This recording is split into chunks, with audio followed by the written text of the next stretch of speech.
So ಗುರು, Conjuring movie release ಆಗಿದೆ and ಇದರ ರಿವ್ಯೂ ನಾವ್ ಅನ್ಕೊಂಡಿದ್ರೆ ಇಲ್ಲ. ಆಡಿಯನ್ಸ್ ಹೇಳ್ತಿದ್ದಾರೆ ಇದರಲ್ಲಿ ದೆವ್ವ ಇತ್ತು, ಅದಕ್ಕೆ ಸ್ಕ್ರೀನ್ ಟೈಮ್ ಇರಲಿಲ್ಲ, ಸಸ್ಪೆನ್ಸ್ ಇತ್ತು ಬಟ್ ಹಾರರ್ ಇರಲಿಲ್ಲ, ಆಕ್ಟಿಂಗ್ ಇತ್ತು ಬಟ್ ಸ್ಟೋರಿನೇ ಇರಲಿಲ್ಲ ಅಂತ. ಸೊ ಒಂದೊಂದಾಗಿ ಅದ್ರ ಬಗ್ಗೆ ಮಾತಾಡೋಣ. Welcome back to my channel Loki cinemas. ನಾನ್ ನಿಮ್ಮ ಲೋಕಿ.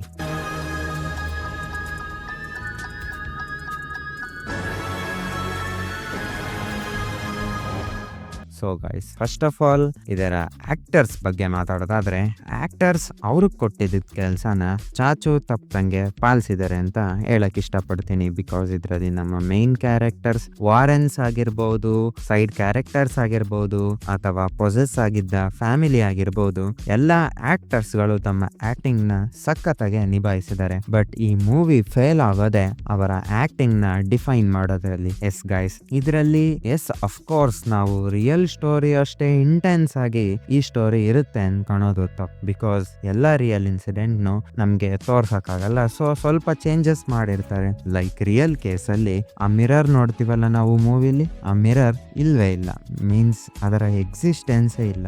ಬಟ್ ನಮ್ಗೆ ಮೂವಿಲಿ ಒಂದು ಹಾರರ್ ಫೀಲ್ ಉಂಟು ಮಾಡಕ್ ಮಾತ್ರ ಅದನ್ನ ತೋರಿಸಿದ್ದಾರೆ. ಅಂಡ್ ಇದೇ ತರ ತುಂಬಾ ವಸ್ತುಗಳಿವೆ. ಅಂಡ್ ಮೈನ್ ಗೋಸ್ಟ್ ಬಗ್ಗೆ ಮಾತಾಡೋದಾದ್ರೆ, ಅದಕ್ಕೆ ಹೈಪ್ ಇದೆ ಬಟ್ ಅದಕ್ಕೆ ಸ್ಕ್ರೀನೇ ಇರಲಿಲ್ಲ. ಎಸ್ ಗೈಸ್, ಇದರಲ್ಲಿ ನಮ್ಗೆ ಮೋಸ್ಟ್ ಆಫ್ ದ ಟೈಮ್ ಇದು ಯಾವುದೋ ಒಂದು ಡಾಕ್ಯುಮೆಂಟ್ರಿ ಅಂತಾನೆ ಅನ್ಸುತ್ತೆ. ಇನ್ಫ್ಯಾಕ್ಟ್ ಅನ್ನಿಸ್ಬೇಕು, ಬಿಕಾಸ್ ರಿಯಲ್ ಇನ್ಸಿಡೆಂಟ್ ಮಾಡಿದ್ಮೇಲೆ ಅದು ಡಾಕ್ಯುಮೆಂಟ್ರಿ ಟೈಪ್ ಅಲ್ಲಿ ಇದ್ಮೇಲೆ ಇದು ಡಾಕ್ಯುಮೆಂಟ್ರಿ ತರಾನೇ ಇರುತ್ತೆ. ಬಟ್ ಎಸ್, ನಾವು ನೋಡಕ್ ಹೋಗಿರೋದು ಮೂವಿನ, ನಮ್ಗೊಂದ್ ಸ್ವಲ್ಪ ಮೂವಿ ಟೇಸ್ಟ್ ಕೂಡ ಬರಬೇಕಲ್ವಾ. ಅಂಡ್ ಅದನ್ನ ಕೊಡೋದ್ರಲ್ಲಿ ಇದೊಂದ್ ಸ್ವಲ್ಪ ಫೇಲ್ ಆಯ್ತು ಅನ್ಸುತ್ತೆ. ಅಂಡ್ ಹಾರರ್ ಸೀನ್ಸ್ ಗಳ ಬಗ್ಗೆ ಮಾತಾಡೋದಾದ್ರೆ ಕಮ್ಮಿ ಇದೆ ಬಟ್ ಚೆನ್ನಾಗಿದೆ ಅನ್ಸುತ್ತೆ. ಆ ಲೈಟ್ ಹೋದಾಗ ಬಂದಾಗ ದೇವ ಇರೋದು ಹೋಗೋದು ಮಾಡುತ್ತಲ್ಲ, ಆ ಸೀನ್ಗಳು ಮಾತ್ರ ಸಖತ್ತಾಗಿದೆ.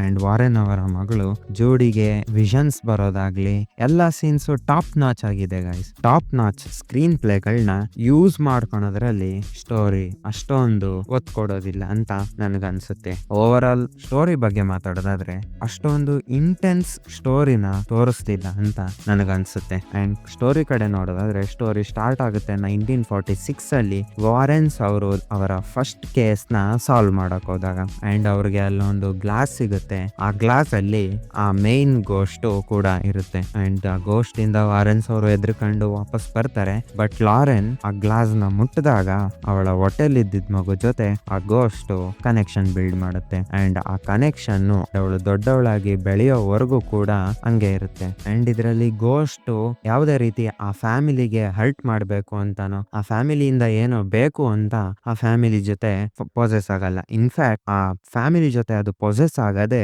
ವಾರೆನ್ಸ್ ಮಗಳು ಜೂಡಿ ಜೊತೆ ಮತ್ತೆ ಕನೆಕ್ಷನ್ಗೆ ಬರೋಕೆ. ಎಸ್ ಗೈಸ್, ಈ ಪೂರ್ತಿ ಕತೆ ನಿಂತಿರೋದೆ ವಾರೆನ್ಸ್ ಅವರ ಫ್ಯಾಮಿಲಿ ಮೇಲೆ. ಅಂಡ್ ಅದು ಸ್ವಲ್ಪ ಜಾಸ್ತಿ ಆಯ್ತು ಅನ್ಸುತ್ತೆ. ನಮ್ಗೆ ಬೇರೆ ಫಿಲಂಗಳಲ್ಲಿ ತೋರಿಸಿದ ತರ ಕೇಸ್ ಸಾಲ್ವಿಂಗ್ ತೋರಿಸಿದ್ರೆ ಮೂವಿ ಇನ್ನೂ ಚೆನ್ನಾಗಿರ್ತಿತ್ತು. ಅದನ್ ಬಿಟ್ಟು ಇವರು ವಾರೆನ್ಸ್ ಫ್ಯಾಮಿಲಿ ಮೇಲೆ ಜಾಸ್ತಿ ಫೋಕಸ್ ಮಾಡಿ ತೋರ್ಸಿದ್ರು ಅನ್ಸುತ್ತೆ.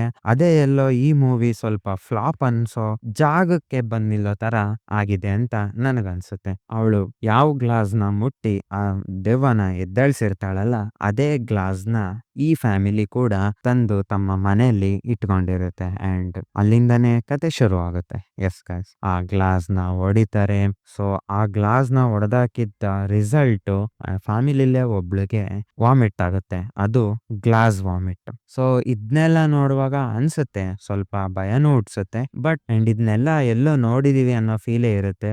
ಸಮಥಿಂಗ್ ಸ್ಪೆಷಲ್ ಟ್ರೈ ಮಾಡಿಲ್ಲ ಅಂತ ಕೂಡ ಅನ್ಸುತ್ತೆ. ಇನ್ನ ಕತೆ ಮುಂದಕ್ಕೆ ಹೋದ್ರೆ ಅವರಿಂದ ಕನೆಕ್ಷನ್ ಬಿಲ್ಡ್ ಮಾಡುತ್ತೆ. ಅಂಡ್ ಜೂಡಿ ಅವರನ್ನ ನೋಡಕ್ ಹೋಗಿ ಅದೇ ಮನೆಯಲ್ಲಿ ಸಿಗ್ತಾಳೆ. ಅಂಡ್ ಎಡ್ ಮತ್ತೆ ಲಾರೆನ್ ಅವರು ತಮ್ಮ ಕೆಲ್ಸನೇ ಬಿಟ್ಟಿದ್ದವರು ಅವರ ಮಗಳಿಗೋಸ್ಕರ ಆ ಕೇಸ್ ನ ಸಾಲ್ವ್ ಮಾಡಕ್ಕೆ ನಿಂತ್ಕೊಂತಾರೆ. ಅಂಡ್ ಲಾರೆನ್ ಮತ್ತೆ ಎಡ್ ಅವರು ಆ ಮನೆಗ್ ಬಂದ್ಮೇಲೆ ಅದರ ಬೇಸ್ಮೆಂಟ್ ಗೆ ಹೋಗಿ ನೋಡಿದಾಗ ಲಾರೆನ್ಗೆ ಗೊತ್ತಾಗುತ್ತೆ ಅಲ್ಲಿ 3 ಗೋಸ್ಟ್ ಗಳಿವೆ. ಅಂಡ್ ಆ 3 ಗೋಸ್ಟ್ ಗಳನ್ನ ಒಂದು ಗೋಸ್ಟ್ ಪೊಸೆಸ್ ಮಾಡಿದೆ ಅಂತ. ಲೈಕ್ 3 ಆತ್ಮಗಳನ್ನ ಒಂದ್ ಆತ್ಮ ಕಂಟ್ರೋಲ್ ಮಾಡ್ತಿದೆ ಅಂತ. ಅಂಡ್ ಆ 3 ಆತ್ಮಗಳನ್ನ ಇಟ್ಕೊಂಡು ಸೇರ್ಕೊಂಡು ಆ ಮನೆಯವ್ರಿಗೆ ಕಾಟ ಕೊಡ್ತಿದೆ ಅಂತ. ಅದರಲ್ಲಿ ಒಂದು ಆ ಫಾರ್ಮರು, ಎರಡನೇದು ಆ ಫಾರ್ಮರ್ನ ಅತ್ತೆ ಅಂಡ್ ಮೂರನೇದು ಆ ಫಾರ್ಮರ್ನ ಹೆಂಡತಿ. ಅಂಡ್ ವಾರೆನ್ಸ್ ಅವರು ಆ ಮನೆಗೆ ಹೋದ್ಮೇಲೆ ಅವತ್ತು ರಾತ್ರಿ ಅದೇ ದೆವ್ವ ಅವ ಜೂಡಿನ ಪೊಸೆಸ್ ಮಾಡುತ್ತೆ ಅಂಡ್ ಪೊಸೆಸ್ ಮಾಡಿ ತಾಂಡವ್ ಅವಳನ್ನ ಸಾಯ್ಸಕ್ ಟ್ರೈ ಮಾಡುತ್ತೆ. ಬಟ್ ಅದನ್ನ ಸಕ್ಸಸ್ಫುಲ್ ಆಗಿ ನಮ್ಮ ವಾರೆನ್ಸ್ ಅವರು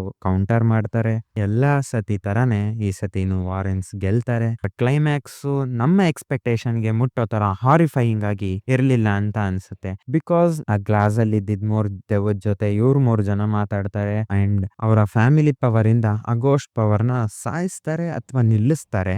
ಬಟ್ ಕೊನೆಗೆ ಅನ್ಸುತ್ತೆ ಏನೋ ಮಿಸ್ಸಿಂಗ್ ಆಗ್ತಿದೆಯಲ್ಲ. ಬಿಕಾಸ್ ನಮಗ್ ಬೇಕಾಗಿದ್ದ ರೀತಿ ಕ್ಲೈಮ್ಯಾಕ್ಸ್ ಇಲ್ಲಿ ಇರ್ಲಿಲ್ಲ ಅಂತ ಎಲ್ಲೋ ಸ್ವಲ್ಪ ನಮ್ಗೆ ಏನೋ ಒಂದ್ ಸ್ವಲ್ಪ ಮಿಸ್ಸಿಂಗ್ ಅನ್ಸುತ್ತೆ. But at last movie complete ಆಗಿದೆ, ರಿಲೀಸ್ ಕೂಡ ಆಗಿದೆ ಅಂಡ್ ಐ ಥಿಂಕ್ ಚೆನ್ನಾಗಿ ಓಡ್ತಾ ಇದೆ. ಅಂಡ್ ಇದರ ಯೂನಿವರ್ಸ್ ಬಗ್ಗೆ ಮಾತಾಡೋದಾದ್ರೆ ಅಂಡ್ ಒಬ್ರು ಕೈಯಿಂದ ಇನ್ನೊಬ್ರು ಕೈಗೆ ಪಟ್ಟಾಭಿಷೇಕ ಮಾಡಿದ್ನು ನಾವು ನೋಡಿದೀವಿ. ವಾರೆನ್ ಅವರು ಅವರ ಮ್ಯೂಸಿಯಂ ಕೀನ ಅಳಿಯಂಗೆ ಕೊಡೋದ್ನ ಕೂಡ ನೋಡಿದೀವಿ. ಸೊ ಮುಂದೆ ಒಂದು ಮೂವಿ ಬಂದ್ರೆ ಅದ್ರಲ್ಲಿ ತಮ್ಮ ವಾರೆನ್ ಅವರ ಮಗಳು ಮತ್ತೆ ಅವರ ಗಂಡ ಗೋಸ್ಟ್ಗಳನ್ನ ಎನ್ಕೌಂಟರ್ ಮಾಡೋದ್ನ, ಗೋಸ್ಟ್ಗಳನ್ನ ಬಿಡ್ಸಕ್ ಹೋಗೋದ್ನ ಅಥವಾ ಕೇಸ್ಗಳನ್ನ ಇನ್ವೆಸ್ಟಿಗೇಷನ್ ಮಾಡಕ್ ಹೋಗೋದ್ನ ನೋಡ್ಬೋದು ಅಂತ ನನಗನ್ಸುತ್ತೆ. ಲೈಕ್ ಹೊಸ ಹೊಸ ಮೂವಿಗಳು ಹೆಂಗ್ ಬರ್ತಾ ಇದೆ ಹಂಗೆ ನನ್ನ ಚಾನಲ್ ಅಲ್ಲಿ ಹೊಸ ವಿಡಿಯೋಗಳು ಬರ್ತಾ ಇದೆ. ಸೊ ಸಬ್ಸ್ಕ್ರೈಬ್ ಮಾಡ್ಕೊಳೋದ್ ಮರಿಬೇಡಿ, ಬಿಕಾಸ್ ಮುಂದೆ ಬರೋ ವಿಡಿಯೋಗಳನ್ನ ನೀವು ಮಿಸ್ ಮಾಡ್ಕೊಂಬಾರ್ದಲ್ವಾ. ಅಂಡ್ ಲೈಕ್ ಮಾಡಿ ಅಂತ ಹೇಳ್ತಾ ನೆಕ್ಸ್ಟ್ ವಿಡಿಯೋದಲ್ಲಿ ಸಿಗೋಣ. ಅಂಟಿಲ್ ದೆನ್ ನಾನ್ ನಿಮ್ಮ ಲೋಕಿ ಸೈನಿಂಗ್ ಆಫ್.